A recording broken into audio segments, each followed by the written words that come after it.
Good morning, students.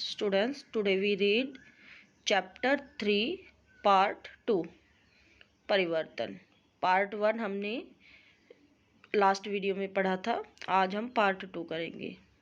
तो आगे वो कहता है कि इस प्रकार मास्टर साहब की प्रौढ़ पाठशाला में 5-7 व्यक्ति रात्रि में आने लगे, यानी कि 5-7 लोग जो है रात को भी पढ़ने के लिए आने लगे। प्रौढ़ पाठशाला क्या होता है? जो बड़े लोगों का स्कूल उन्होंने खोला था। मास्टर साहब उन्हें केवल अक्षर ज्ञान ही नहीं कराते थे, अपितु उनके व्यावहारिक जानकारियाँ भी पुस्तकों से पढ़कर सुनाते थे। यानी कि उन्हें जो है व्यावहारिक जानकारी भी देते थे, घर परिवार की, गांव की खबरें उनको पढ़कर सुनाते थे। जैसे गांव में फैली बीमारियों से कैसे बचा जाए, सरकार किसानों की क्या क्या सहायता करती है, स्वस्थ कैसे रहा जा सकता है, इत्यादि ये सारी बातें मास्टर जी उन्हें बताते थे। यह जानकर सभी को लगने लगा कि किताबों में तो बड़ी उपयोगी बातें लिखी रहती हैं। अधिकांश गांव वाले सोचते थे कि नौकरी करने के लिए ही पढ़ाई की जरूरत है, पर यह उनका भ्रम सिद्ध हुआ, यानी कि यह बात गलत साबित हुई। अब वे दूसरों को भी इस ओर प्रोत्साहित करने लगे, यानी कि पढ़ने के लिए बुलाकर लाने लगे। धीरे धीरे शिक्षार्थियों की संख्या बढ़ने लगी। शिक्षार्थी यानी कि शिक्षा पाने वालों के, विद्यार्थी जो होते हैं, उनकी संख्या बढ़ने लगी।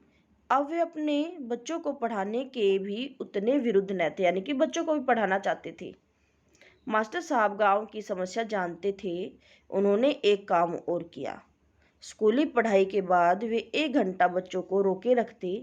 इस घंटे में वे ऐसे छोटे छोटे काम बच्चों से करवाते जिससे उन्हें कुछ पैसे मिल सके। यानी कि स्कूल का जब ख़त्म हो जाता था तो उसके बाद 1 घंटा और स्कूल लगाते थे और उसमें बच्चों को छोटे छोटे काम करना सिखाते थे ताकि उनको पैसे मिल सके, क्योंकि वो गरीब थे ना बहुत ज़्यादा, इसीलिए। आगे कहता है, बनिया हर सप्ताह शहर का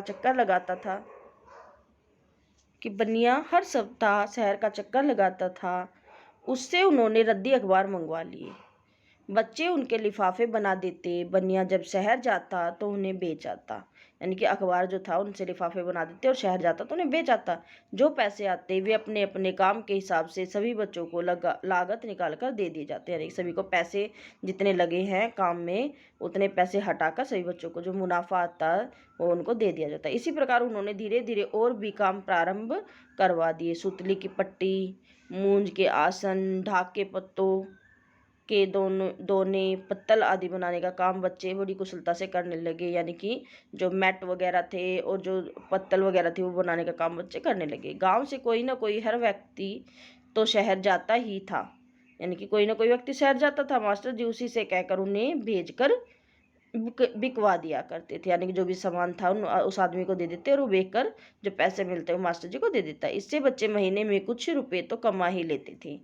इस पर भी यदि कोई अभिभावक यानी कि पेरेंट्स अपने बच्चे की पढ़ाई रुकवाता तो मास्टर जी उनके घर जाकर उसे समझाते कि इस समय यह भले ही तुम्हें पैसे कम ला कर दे रहा है, यानी कि कम कमाई दे रहा है तेरा बच्चा, परंतु बड़ा होकर यह तुम्हें खूब सुख देगा, यानी कि बहुत ज़्यादा पैसे कमाएगा। अपने बच्चों के भविष्य पर कुल्हाड़ी न मारो, यानी कि भविष्य को रोको मत, इसे पढ़ने के लिए भेजो। किताब कापी आदि सभी तो स्कूल से ही दे दी जाती हैं, क्यों अपने बच्चे को इससे वंचित रखते हो? उसे भी अपने जैसा ही बनाना चाहते हो क्या? मास्टर जी के बार बार समझाने का परिणाम होता कि वह व्यक्ति बालक के कमाए थोड़े पैसों से ही संतोष करता और उसे स्कूल भेज देता। मास्टर जी के प्रयासों से अभिभावकों के मन में यह भाव जाग गया कि हम भले ही भूखे रह लेंगे पर अपने बच्चों को शिक्षित अवश्य बनाएंगे, यानी कि अपने बच्चों को जरूर पढ़ना लिखना आगे वे कहते हैं कि सच्ची लगन और निष्ठा से किए गए कार्य में कभी न कभी निश्चित रूप से सफलता मिलती है। मास्टर साहब को भी अपने प्रयासों में सफलता मिली। न केवल बालकों में अपितु बड़ों में भी पढ़ने की लगन जग चुकी थी, यानी कि बड़े लोग भी पढ़ना लिखना चाहते थे। मास्टर साहब उन्हें न केवल साक्षर बना रहे थे अपितु अच्छे संस्कार भी दे रहे थे, यानी कि साक्षर यानी कि पढ़ना लिखना सिखा रहे थे, बल्कि अच्छे संस्कार भी दे रहे थे।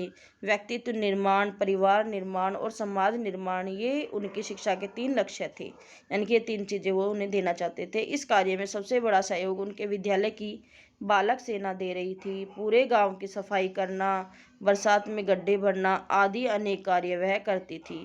गांव की दीवारों पर उन्होंने सुंदर सदविचार लिख दिए थे। सदविचार यानी कि थॉट्स, जो आने जाने वालों को प्रेरणा दिया करते थे। मास्टर साहब के संकल्प एवं अध्यवसाय यानी कि उनकी जो अंदर की आत्मा थी, पढ़ने लिखने जो लोगों को सिखाना चाहते थे, वे ने गांव को प्रगति की दिशा दे दी थी। मास्टर साहब ने एक समिति भी बना ली थी, ग्राम विकास समिति। इसमें गांव के बड़े बूढ़े और मुखिया होते थे। नवयुवकों को भी साथ में ले लिया गया था।